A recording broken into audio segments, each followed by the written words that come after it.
There's a word for people who take pleasure in the suffering of others: sadist. And sadists should never be allowed anywhere near our politics. Almost the entire media reported a scripted comment by Suella Braverman. She talked about Guardian reading, tofu eating, wokerati, and this was considered to be quite daring and funny. But almost none of them reported what she was doing when she said it. What she was doing was pushing through the House of Commons the most repressive legislation of the modern era. And she seemed to do it gleefully. She revelled in it. She enjoyed it. She grinned all the way through it. The Public Order Bill is the tool of dictators. It's the definitive termination of our rights to protest. Perhaps the most sinister aspect of the bill is what it calls serious disruption prevention orders.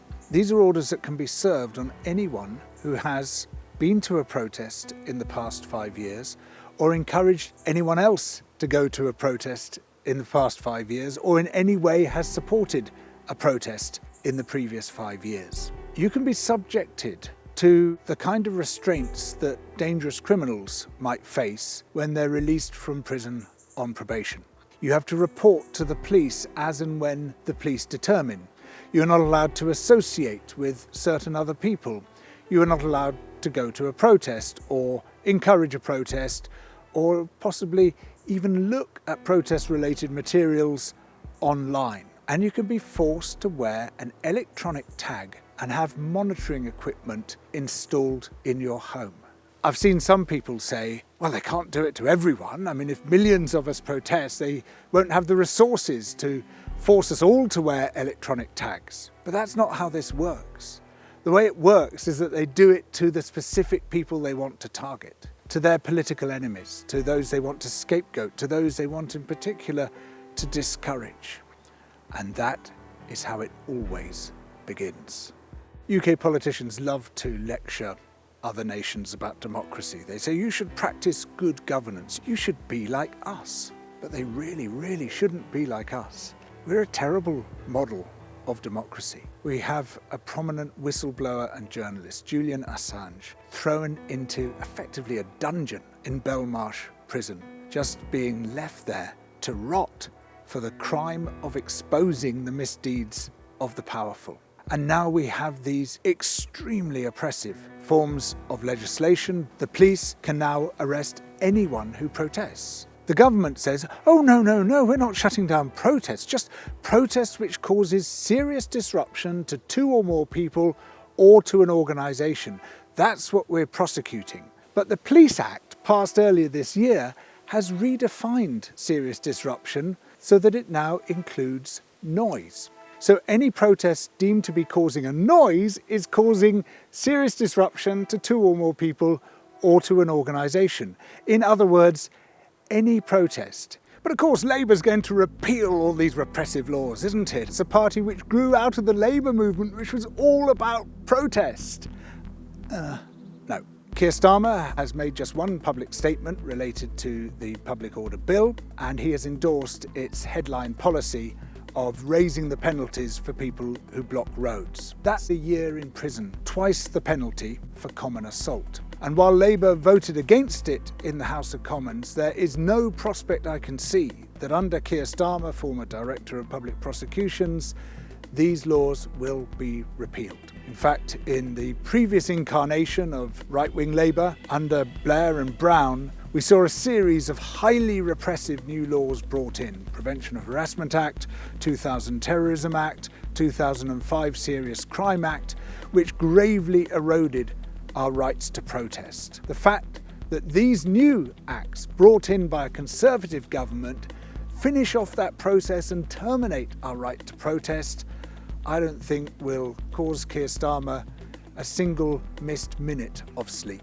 When you look at it from this perspective, when you see the Conservatives and the Labour Party both broadly supporting highly repressive, draconian legislation, you see the extent to which the faces may change, but the fundamental policies do not.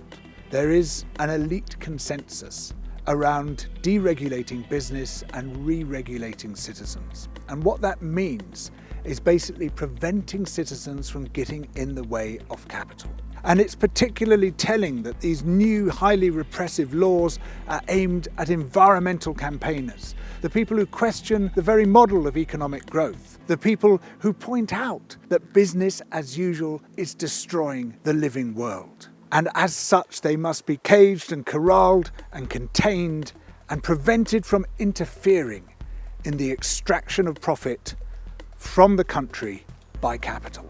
It's easy for people to say, well, that doesn't apply to me because I don't protest. I'm a respectable citizen. I'm not one of those people who goes and sits in the road. But the most respectable citizens of all are the protesters, because they're the ones who have secured all our freedoms. I couldn't be talking to you like I'm talking right now if it weren't for the protests of our ancestors. I wouldn't have a vote. You wouldn't have a vote. We wouldn't even have a weekend if it weren't for the protests of our ancestors. Protest is the bedrock of democracy. It's what secures our freedoms. Good citizenship is hand in glove with protest. You cannot separate the two things. So when people say, well, they're not doing it to me yet. Oh, yes, they are. They're undermining your fundamental rights and freedoms, even if you never intend to protest yourself. Because it is protesters who secure those fundamental rights and freedoms. Protest is the bedrock of democracy.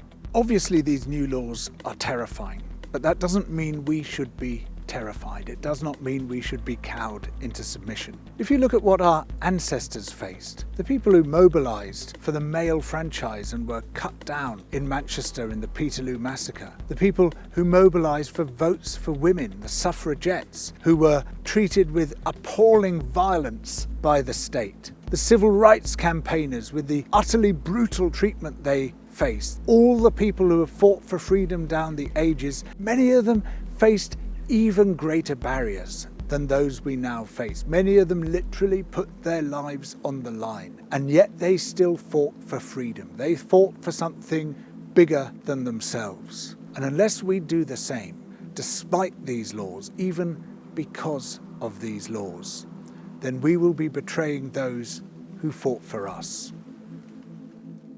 Once the Public Order Bill becomes law, even a film like this could be deemed to offend it because I'm inciting protest. Maybe I'll end up with an electronic tag myself. But regardless of that, we'll keep making these videos, but please keep funding us by becoming a member and subscribing on Patreon.